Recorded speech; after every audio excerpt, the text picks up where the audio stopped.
Todos nós já vimos em algum momento o famoso desenho de uma lâmpada sobre a cabeça de alguém. Todo mundo já viu. Denota uma ideia. Se você tem idade suficiente, provavelmente pensa imediatamente no inventor da lâmpada, Thomas Edison. Mas há um pequeno problema com esse pensamento. Edison não inventou verdadeiramente a lâmpada. Muitos inventores antes dele haviam inventado a lâmpada incandescente, mas não foram além de demonstrar ela funcionando. Edison melhorou a lâmpada tanto que sua patente tornou possível comercializá-la em qualquer lugar. Esse foi o gênio de Thomas Alva Edison. Ele se tornou o inventor mais famoso da América. Isso se deve ao fato de que Edison não apenas inventou, ele entrou no mundo dos negócios e as comercializou também. O que realmente importa aqui é conseguir colocar a sua ideia realmente no mercado. Você pode ter inventado, mas o mérito sempre é de quem facilita a utilização para o público. Edison desenvolveu muitos dispositivos que influenciam a vida de todo mundo. Onde estaríamos hoje sem filmes ou músicas gravadas em CDs ou DVDs?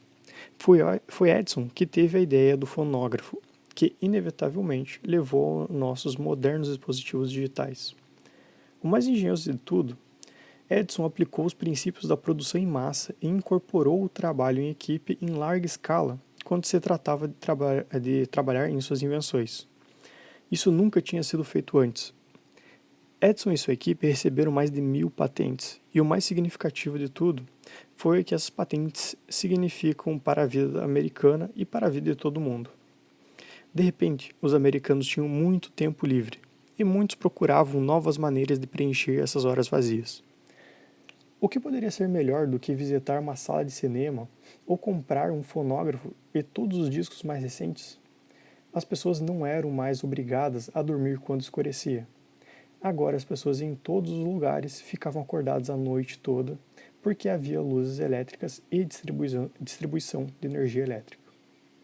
A próxima vez que você passar por essas torres de transmissão ou passar por uma estação de rede elétrica, saiba que há muito tempo atrás havia um homem que não queria nada além de lhe dar a melhor vida que você poderia ter. Um que nunca foi visto ou experimentado nos séculos sombrios de muito tempo atrás. O livro de hoje, então, é Thomas Edison, A Curiosa Vida de um dos Maiores Inventores da História.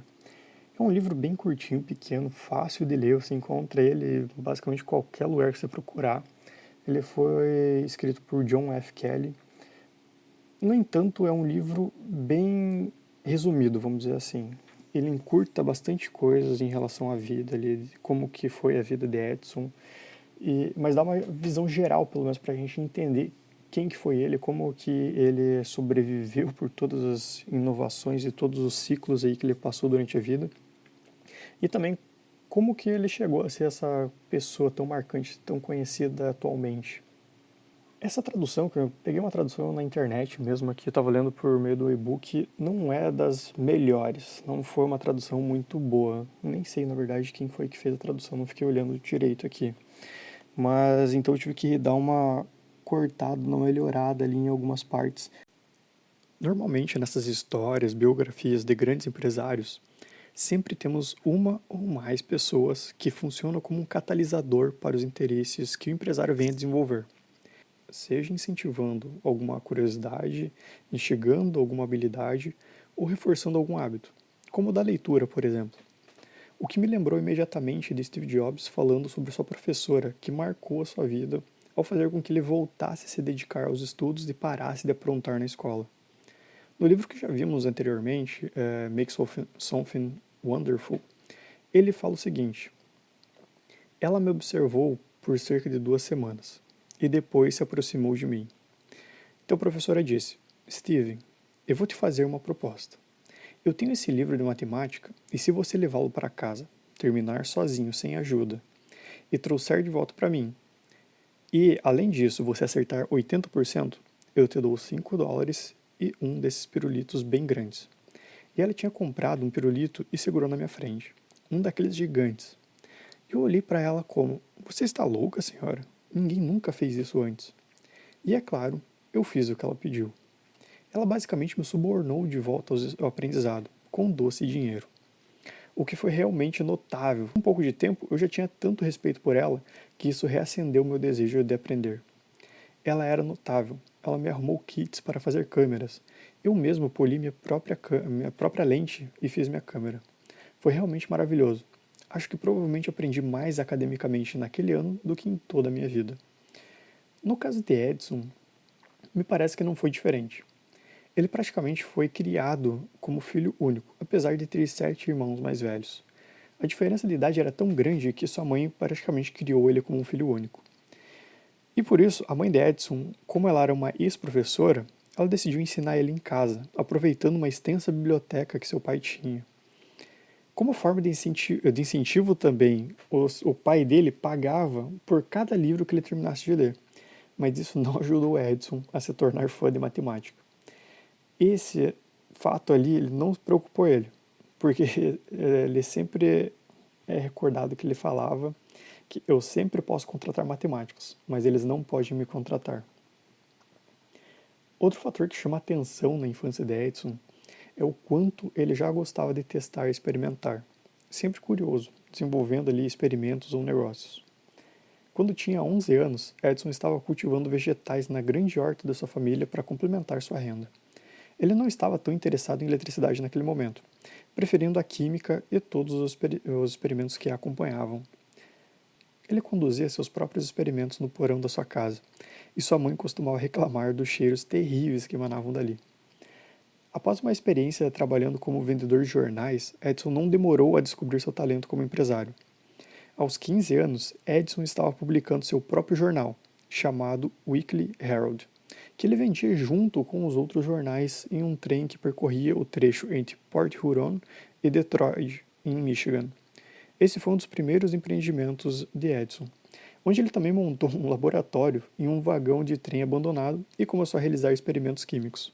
Ele até mesmo realizou um experimento de produção de hidrogênio, que acabou resultando no incêndio e na proibição da sua atividade dentro do vagão. Então ele acabou, por causa desses experimentos que ele fazia lá, sendo expulso e não podendo mais trabalhar dentro dos vagões de trem. Como ele estava nas estações de trem o tempo todo, Edison ficou encantado com a telegrafia enquanto observava os operadores de telégrafo em cada estação que ele passava. Durante esses primeiros anos, Edison percebeu como os negócios poderiam levá-lo a lugares. Um exemplo disso foi quando aconteceu a Batalha de Shiloh. Acho que é Shiloh que fala, não sei direito como que se pronuncia.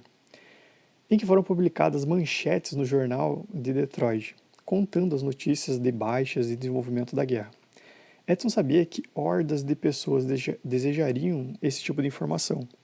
Então ele decidiu negociar com os editores da Detroit Free Press para comprar 1000 cópias para que pudesse distribuí-la em cada estação de trem em que trabalhava. Ele obteve um grande lucro com esse empreendimento, que foi que alavancou ali os seus próximos negócios. Na estação de Michigan, Edison salvou o filho de 3 anos de um dos agentes da estação, e por isso, como sinal de estação, esse agente ensinou ele a usar o telégrafo. Isso foi muito importante, pois logo em seguida ele começou a trabalhar como telegrafista, o que ensinou Edison que tudo poderia ser melhorado. Ele viu no telégrafo uma oportunidade de negócio e passou a desenvolver melhorias para o sistema, incluindo um repetidor automático de mensagens e um transmissor duplex, que lhe renderam as suas primeiras vendas e patentes. A primeira patente realmente de Edison foi, na verdade, um gravador de votos concedido em 1869. Foi algo mais voltado, na verdade, para o mercado financeiro ali quando ele estava desenvolvendo.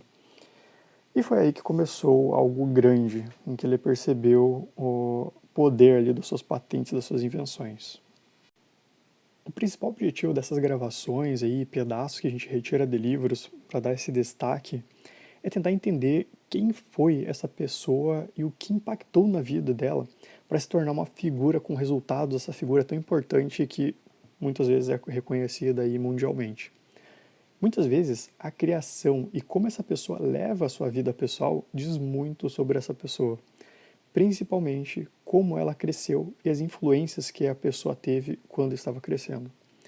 Então, por mais que não seja uma história sobre o empresário Thomas Edison ou seus negócios, podemos aprender muito sobre ele com algumas das suas histórias pessoais. Esse livro ele trata brevemente, na verdade, sobre a vida pessoal realmente de Edison.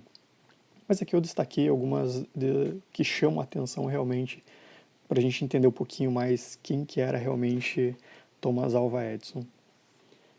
Então, Thomas, ele sempre buscava desenvolver novas empresas com as suas invenções. Querendo ou não, isso gerou grandes mudanças na sua vida pessoal. Dessas empresas foi a New Reporting Telegraph Company, que colocaria sua vida pessoal em uma direção totalmente nova. Com essa empresa, Edison estava preparado para transmitir notícias de negócios diretamente aos empresários, algo que ainda não foi feito naquela época. A ideia de Edison era que os empresários deveriam ter acesso a notícias vitais antes de que aparecessem nas manchetes daquele dia. Ou seja, informação é poder. Bom, eu considero que a vida pessoal de Edison foi bem complicada, pois ele basicamente dava prioridade total aos seus experimentos e laboratórios. Tanto que seus filhos brincavam mais no laboratório do que na própria casa ali, para poder ficar mais perto do pai e passar mais tempo com ele. E Edison estava ocupado montando seu laboratório em Menlo Park nessa época, e passava pouco tempo em casa realmente com sua família. E aqui eu queria destacar alguns pontos, na verdade, que eu até anotei no livro, né, fiz umas anotações quando eu estava lendo essa parte. Que esse é um exemplo, na verdade, do comportamento que eu acredito que ninguém deveria imitar. Realmente, eu acredito que não é necessário ter um balanço entre trabalho e vida social, principalmente quando está tentando criar algo de impacto. Mas para a família, a gente precisa realmente estar presente, principalmente para os filhos. Então, querendo ou não, nós sabemos que, principalmente esses inventores, essa galera que realmente teve um impacto tremendo no mundo, desenvolvendo algo extremamente inovador ou que realmente trouxe um impacto muito grande, tipo Thomas Edison. Agora, recentemente, nós conseguimos até ter esse exemplo vivo aqui que a gente consegue ver, que é o do Elon Musk, em que podemos dizer que ele tem um horário de trabalho, uma regra em relação, a prioridade em relação ao seu trabalho, bem parecida com o Thomas Edison tinha naquela época, em que também está à frente de diferentes empresas, o tempo inteiro trabalhando e basicamente arrastando seus filhos junto com ele para as fábricas da Tesla, a fábrica aí da SpaceX, para poder passar tempo com eles. Só que aí surge um outro questionamento. Será que é esse sacrifício que faz com que se tornem as pessoas que geram tanto impacto no mundo? Será que não é por causa dessa disciplina, dessas prioridades que eles colocam à frente, faz com que eles tenham tanto resultado, porque eles estão praticamente 24 horas por dia, 7 dias na semana, focados nesse desenvolvimento? Aí vai muito do objetivo de cada uma das pessoas e aonde que ela quer chegar e o que ela quer atingir com o que está sendo desenvolvido. E que eu falei, quem vinha na minha cabeça diretamente quando estava lendo essa história de Edison é do Elon Musk. E até uma história que a gente consegue ver na própria biografia do Elon Musk, que foi lançada agora no final de 2023, se não estou enganado, por Isaacson, que a gente tem um exemplo de como que é essa interação de Elon Musk com os seus filhos, também levando para suas rotinas de trabalho. E um desses exemplos é o filho chamado X, em que sempre viajava com ele, principalmente quando ele estava montando sua fábrica da Tesla e SpaceX, em que ele ficava fazendo essa viagem basicamente constantemente durante a semana. E tem um paralelo bem interessante ali, que vale a pena se aprofundar se tiver interesse, se você quiser ler essa biografia também. A gente consegue ter também uma noção de como foi que Elon Musk conseguiu desenvolver tanta coisa num espaço de tempo relativamente pequeno, né? Conseguiu desenvolver aí, criando uma empresa de foguetes e uma fabricante de automóveis. Acredito que vale a pena a leitura. Edison criou o que hoje é considerado o primeiro laboratório de pesquisa industrial em Menlo Park, New Jersey. E essa altura da sua vida, quando ele estava começando ali a desenvolver esse seu laboratório, ele já havia inventado o telégrafo quadruplex. Ele queria vender esse direito para ajudar a financiar esse seu laboratório, e ele estava com um preço mais ou menos de $5.000 na cabeça, só que ele não tinha certeza. Então ele decidiu licitar e ver quanto que o pessoal queria pagar por aquele direito ali do seu telégrafo. E com isso, a Western Union pagou $10.000 para a surpresa total de Edison, e que na verdade foi muito mais dinheiro do que ele esperava. E uma vez que ele tinha esse dinheiro em mãos, permitiu-lhe estabelecer seu laboratório ali na cidade de New Jersey. Esse foi o primeiro laboratório desse tipo a ser criado especificamente para inovação tecnológica e aprimoramento dessas invenções. Muitas vezes, Edison reunia seus assistentes de pesquisa ao seu redor para o que é considerado hoje, né, uma sessão ali de brainstorming. Discussões intensas, das quais ele participou em sua maioria, basicamente sempre avaliando as suas ideias, suas inovações que estavam sendo desenvolvidas. Conseguimos tirar um insight, pelo menos foi algo que eu destaquei nessa parte do livro, que visões e experiências de vidas diferentes geram novos insights. Ou seja, essas, querendo ou não, pequenas reuniões de brainstorming que Edison fazia com todos os seus assistentes ali em relação às suas invenções, sempre surgiam algumas mudanças, alguma possibilidade de eles fazerem testes diferentes por causa das visões e experiências que as pessoas já tiveram, por serem criados uma cultura diferente, estarem em situações diferentes até chegarem a trabalhar naquele laboratório. Edison escolheu trabalhar no que ele queria, quando ele queria, e ele escolheu como conduzir suas pesquisas. Os funcionários trabalhavam 6 dias por semana, de segunda a sábado, 8 horas por dia. Mas é claro que, se o chefe ficava até tarde, todo mundo ficava até tarde. Havia momentos em que ele trabalhava a noite toda e no dia seguinte, esperando que seus funcionários seguissem o exemplo. E aqui a gente consegue pegar um outro paralelo também que é muito importante no mundo dos negócios, que é repetido várias vezes, que é o exemplo arrasta. Não estou falando necessariamente de ficar virando à noite, trabalhando outro dia direto, e esses exemplos workaholic, mas realmente quando você faz algo além de falar, o exemplo arrasta as outras pessoas para que elas façam e sigam o seu exemplo. O livro continua. Dependendo de quão interessado ele estivesse em cada invenção, Edison estaria ali com seus assistentes participando em infinitas experiências. Edison era hábil em contratar apenas os melhores assistentes para seus empreendimentos criativos. Então aqui lembra muito Steve Jobs quando ele falava que o mais importante é conseguir as pessoas sensacionais para trabalhar com você e deixar elas trabalharem. Sempre buscar os que ele fala muito que são os A-players, que são aquelas pessoas que você literalmente, que são as pessoas extremamente inteligentes, que são mais inteligentes que você e você contrata para deixá-las trabalharem, para elas dizerem para você o que precisa ser feito. Então assim você não precisa ter também muita gestão direta em cima daquelas pessoas. Um desses assistentes de Edison que se destacou muito foi William Hammer, que ajudou em experimentos durante o desenvolvimento do telefone, separador de minério de ferro, fonógrafo, iluminação elétrica e ferrovia elétrica. Hammer trabalhou principalmente na lâmpada elétrica e foi o principal responsável por todos aqueles testes e dados das lâmpadas, em que hoje é muito atribuído, na verdade, a Edison. Todas aquelas 10 mil testes, boa parte deles, querendo ou não, foi feito por Hammer. E aí tem outro ponto que eu também já destaquei logo de cara aqui, que veio na cabeça, porque é, apesar de todo o trabalho feito por Hammer, lembramos apenas do nome Edison.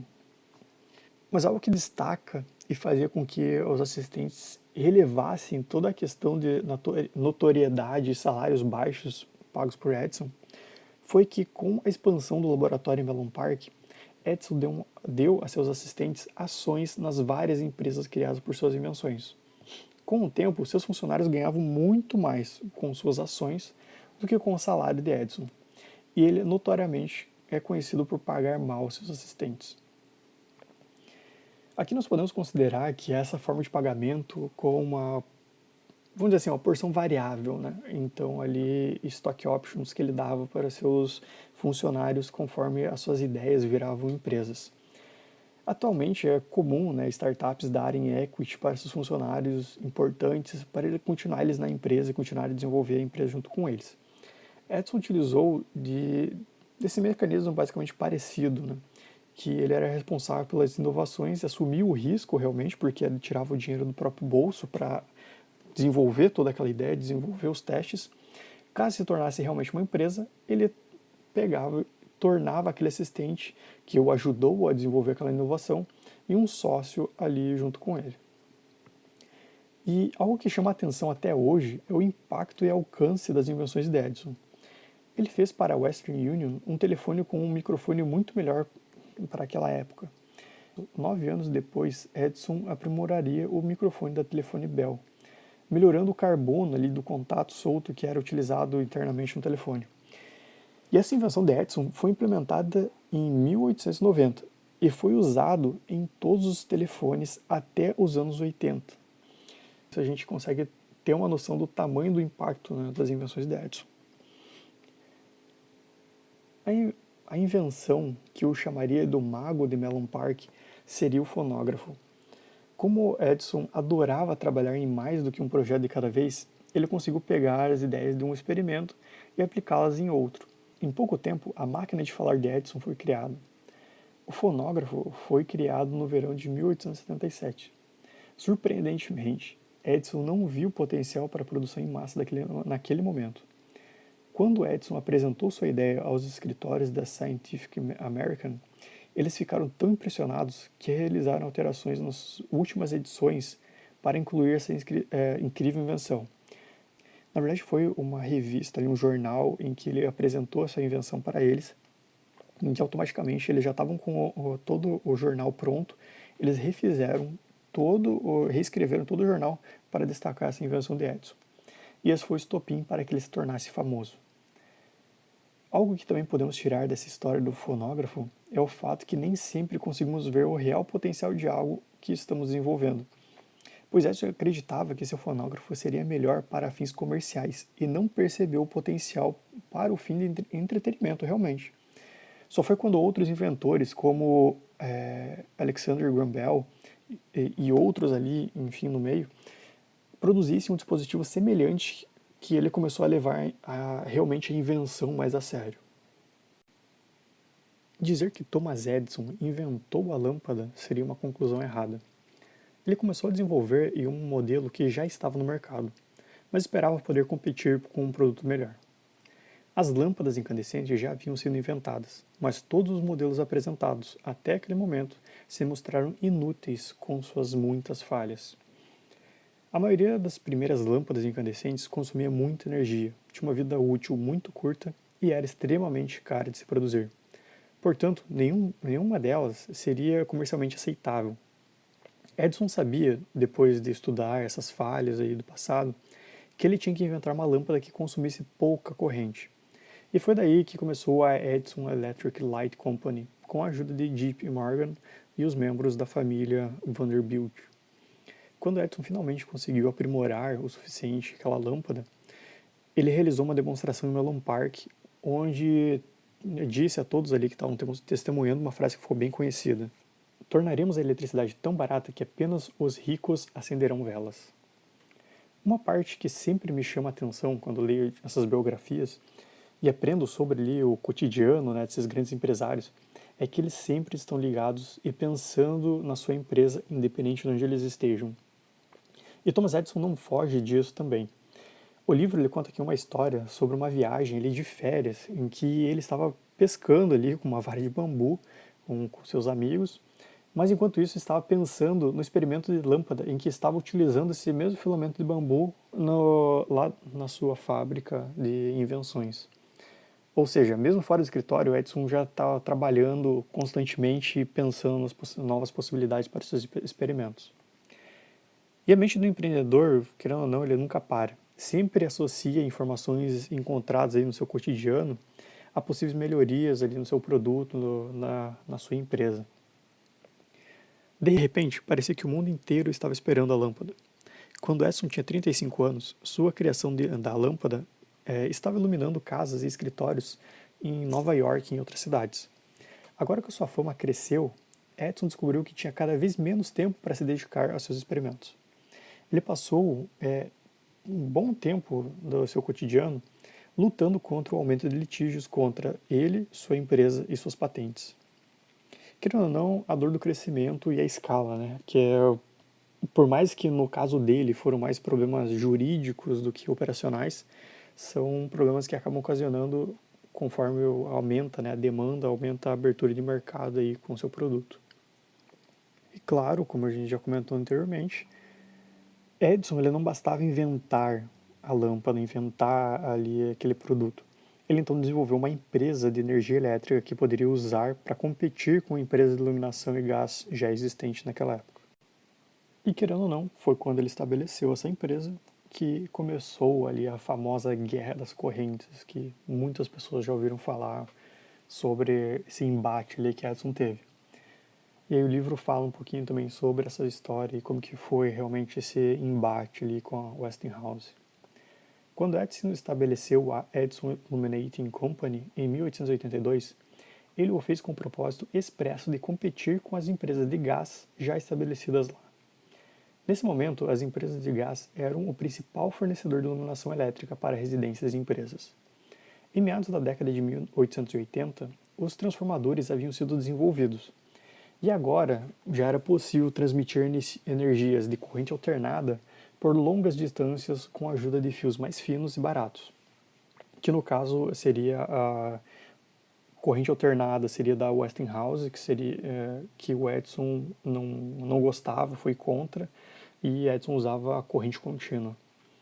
Só que ao fazer isso, foi possível diminuir a tensão percorrendo os fios e, consequentemente, o custo de energia da corrente alternada diminuiu consideravelmente, reduziu um monte o custo, querendo ou não, da transmissão da energia da corrente alternada.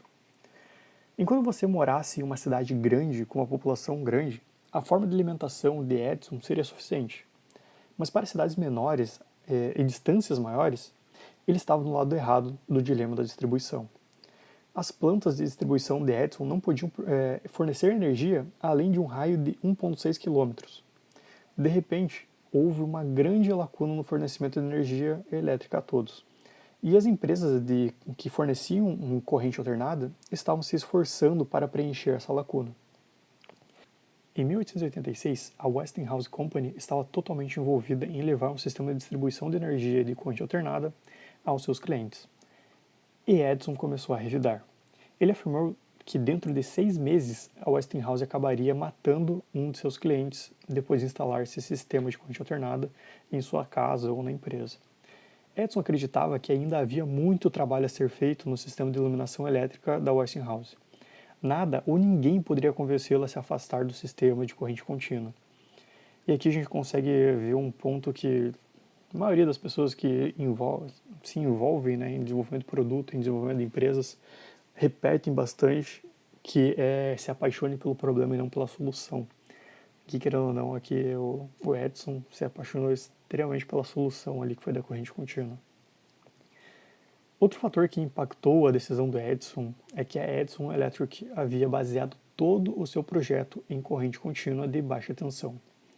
Eles haviam instalado mais de 100 sistemas e mudar agora estava absolutamente fora de questão.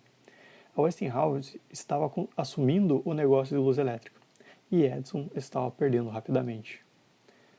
No livro também fala rapidamente aqui sobre a história de Edison e Nikola Tesla, que resumidamente, né, Nikola Tesla também foi alguém extremamente famoso no desenvolvimento aí de tecnologias voltadas à eletricidade. E a famosa história, né, do Edison ali, que ele teria prometido $50.000 se Tesla conseguisse melhorar os geradores com sucesso. E após Tesla conseguir realmente entregar esses projetos e ainda outros, foi cobrar esse dinheiro de Edison, sendo que Edison simplesmente virou para ele e falou assim: você não entende o humor americano, já que Tesla era francês. Depois disso, Tesla saiu da empresa e futuramente foi trabalhar com seu concorrente, Westinghouse. Uma das partes que chama mais atenção nessa guerra das correntes foi a campanha de Edison para descreditar a corrente alternada. Foi responsável por exposições em que animais eram mortos com choques e até chegou a auxiliar na invenção da cadeira elétrica. E ele começou essas exibições com o intuito, na verdade, de informar ao público sobre os perigos em que trata ali num texto, né, nesse livro, em que apenas aqueles com conhecimento estariam melhor equipados para tomar decisões racionais. Ele queria mostrar ao país quão melhor era seu sistema de corrente contínua e quão perigoso um sistema de corrente alternada poderia ser. Quem sabia melhor do que o mago de Melon Park, afinal? E aqui é onde eu deixei um comentário também sobre essa afirmação de Edison, que isso gera vários questionamentos realmente. Que Edison ele tinha todas as informações, querendo ou não, na mão dele, tanto sobre a corrente contínua quanto a facilidade de obter as informações sobre a corrente alternada. E querendo ou não, ele tinha ali também todo o laboratório para fazer pesquisas se ele quisesse em corrente alternada. Só que a arrogância de achar que é o único que possui inteligência, que possui todas as informações, foi que levou ele a tirar essas conclusões também. Além do fato que a gente já comentou também de eles já terem todo o sistema construído e praticamente eles iriam à falência se eles tivessem que trocar. Mas naquela época podia ser uma alternativa que iria valer a pena para eles. Ele tentou utilizar de uma campanha para doutrinar sobre o seu ponto de vista ali no lugar de pesquisar e entender o outro lado. Com certeza, pessoas com maior nível de conhecimento tomariam a melhor decisão, mas logo ele que tinha acesso não quis colocar em prática. E o livro também ele continua um pouco sobre essas histórias. Na década de 1890, os ataques de Edison contra a Westinghouse e a Thomson Hudson Company, que na verdade era uma outra concorrente tanto da Westinghouse quanto da Edison Company, não eram muito populares entre seus acionistas. A energia de corrente alternada estava ganhando no mercado rapidamente, e a empresa de Edison estava diminuindo cada vez mais o seu lucro. Em 1892, o pior havia acontecido. Thomas Edison fora forçado a sair do controle da sua empresa. Com a ajuda de JP Morgan, a Edison General Electric foi fundida com Thomson Hudson Company para se tornar uma conhecida até hoje General Electric. Mesmo com todos os acontecimentos durante a Guerra das Correntes, a estrela ali de Edison ainda brilhava intensamente. O público não podia pensar mal dele. Ele havia fechado seus laboratórios de pesquisa em Menlo Park após isso e aberto uma nova instalação em West Orange, em New Jersey. Foi daqui que Edison começou a trabalhar em algo além de luzes e essa invenção traria encantamento ao mundo. Já no final do século XIX, quando Edison estava fortemente envolvido em muitas invenções, a vida era muito diferente do que é experimentado hoje. Por ter se distraído do que estava acontecendo com o público enquanto ele estava envolvido em tantos litígios e violações de patentes, Edison rapidamente perdeu o contato com o que as pessoas estavam buscando na América da década de 1890. Uma vez que seu fonógrafo foi inventado e comercializado, havia outros inventores fazendo melhorias sem violar nenhuma das patentes de Edison. E o pior, ele ainda acreditava que o fonógrafo nunca deveria ser usado para fins recreativos, mas apenas nos negócios para fins de gravações e ditado. E aqui nós podemos tirar aí vários aprendizados, né, desses erros, esses problemas aí que Edison enfrentou. E o clássico aqui que a gente pode ver logo de cara é nunca limitar um produto apenas pela sua crença do que o produto é capaz de fazer. Nós temos que acompanhar o que ele está, como está evoluindo culturalmente e no gosto das pessoas para atender da melhor forma aos nossos clientes. Porque nem sempre os nossos clientes vão utilizar o produto da forma como a gente imagina. Então, um exemplo mais batido, eu acredito que a gente poderia utilizar o mais simples possível, quando for inventada a caneta ou quando começaram realmente a utilizar uma caneta, todo mundo entendia como seria utilizado, como escrever no papel. Mas duvido que eles imaginavam naquela época que mulheres com calor, pessoas com cabelo maior, com cabelo grande, querendo amarrar o cabelo, iriam utilizar uma caneta como uma forma de amarrar ele e deixar ele preso. Então aqui nós podemos ver que, apesar da gente desenvolver o produto para uma certa finalidade, não querendo ou não, quando entrar no mercado, os clientes vão arrumar uma forma de utilizar de forma diferente, de utilizar para uma outra coisa. Então a gente tem que estar sempre aberto a essas novas possibilidades. Naquela época também shows eram muito comuns e apreciados pelas pessoas. No entanto, agora que as pessoas podiam ficar acordadas até tarde em suas casas por causa da iluminação elétrica, estavam clamando por mais entretenimento noturno. Em 1888, Edison estava trabalhando em um dispositivo que, segundo ele, faria pelo olho o que o fonógrafo fez pelo ouvido. Com isso, ele recebeu uma patente para uma câmera de filme, o que veio a ser chamado de cinetógrafo. Foi uma invenção que explodiu logo de cara com os próprios ajudantes de Edison empreendendo nesse mercado.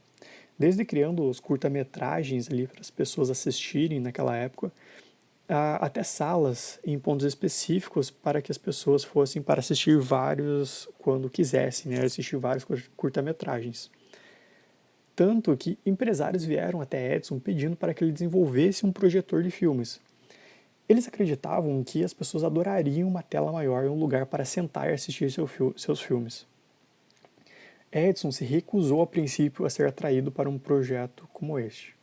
Ele pensou que um sistema de projeção assumiria o negócio do cinetoscópio e não queria arriscar.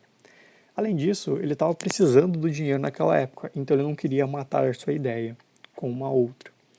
Ele foi citado como tendo dito que o projetor de filmes haveria um uso para talvez 10 deles em todo o país. Mas já em 1908, Edison fundou a Motion Pictures Patent Company, que reuniu 9 grandes estúdios de cinema. A indústria cinematográfica estava em sua infância durante esses anos, e se Edison tivesse visto seu potencial e tudo o que ela oferecia à sociedade em geral, todos os seus problemas financeiros poderiam ter sido varridos para debaixo do tapete.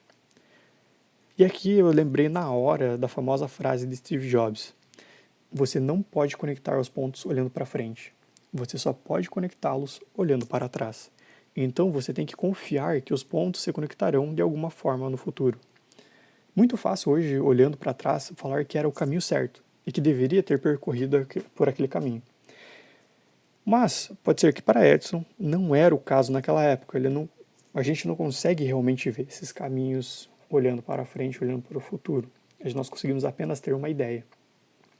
E ainda no final, ele perdeu total interesse nesse dispositivo e não voltou a usá-lo até que houvesse necessidade de misturar a imagem com o som. Mesmo assim, ele acreditava que as imagens faladas estragavam tudo para ele. Ele ainda preferia as imagens sem som. Outro fator que também tirou muita atenção de Edison e acabou tomando muito do seu tempo é que nos primeiros anos do século XX, quando Edison estava envolvido ali no desenvolvimento do seu cinetoscópio e projetor de filmes, havia outro esforço mais premente ao que ele dedicava a maior parte do seu tempo.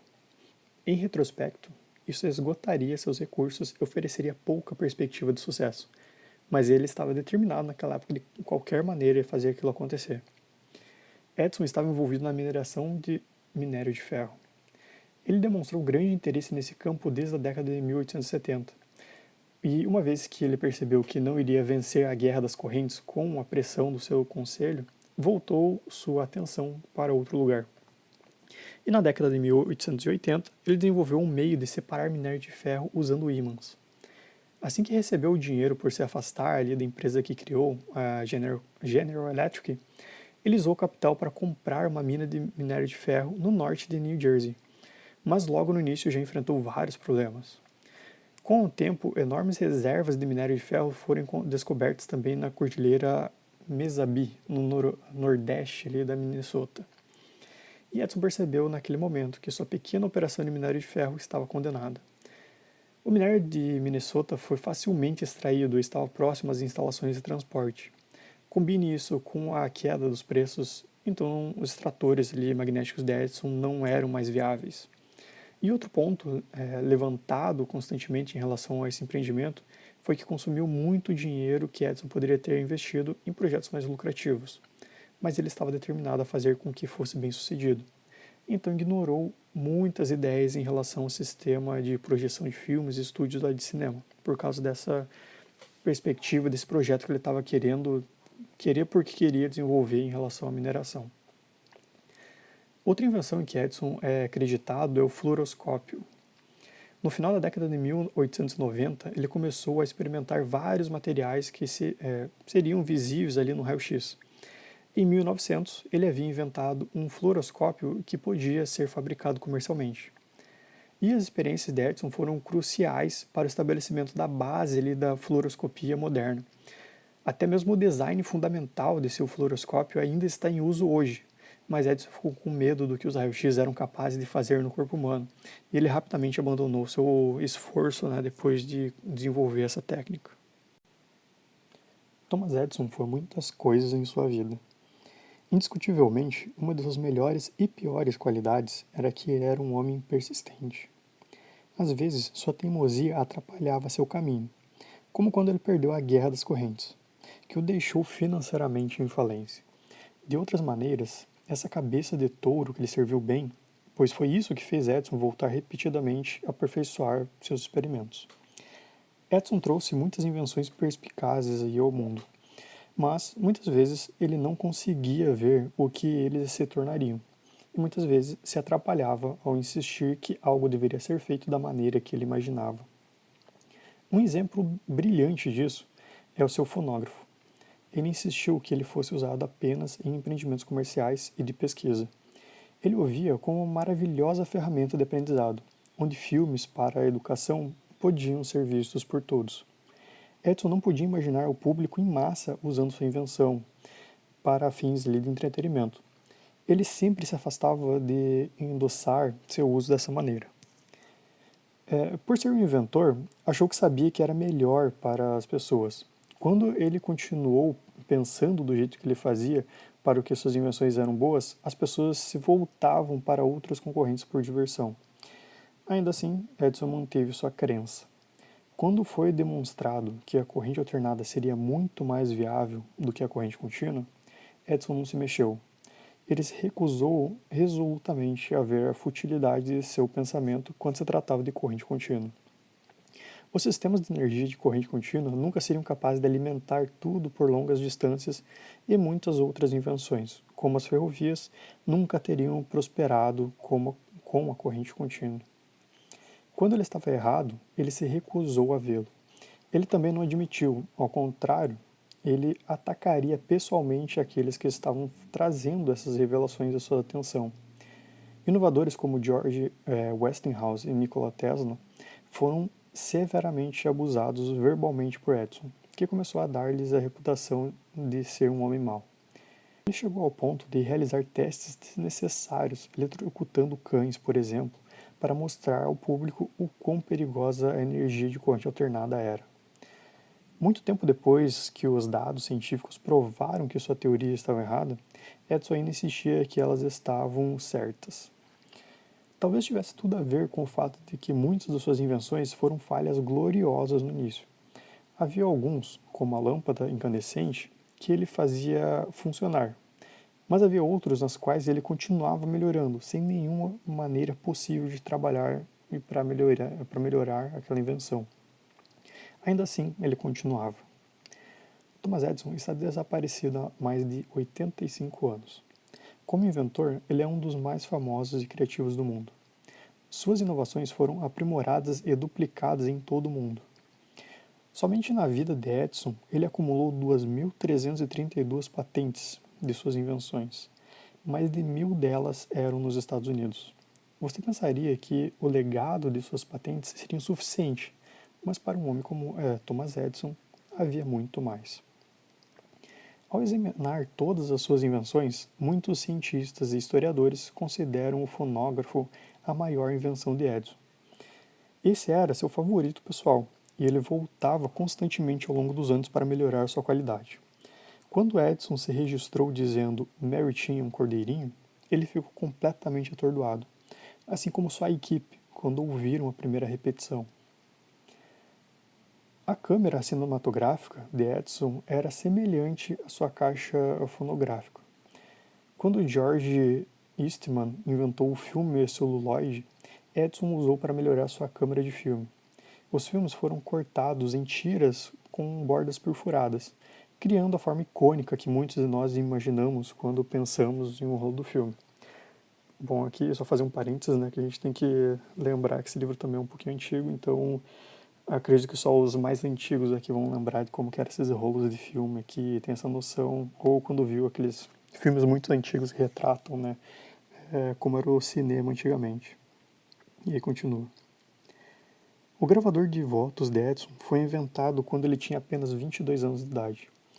Ele ainda estava trabalhando como telegrafista na época, mas já adorava mexer em novas ideias.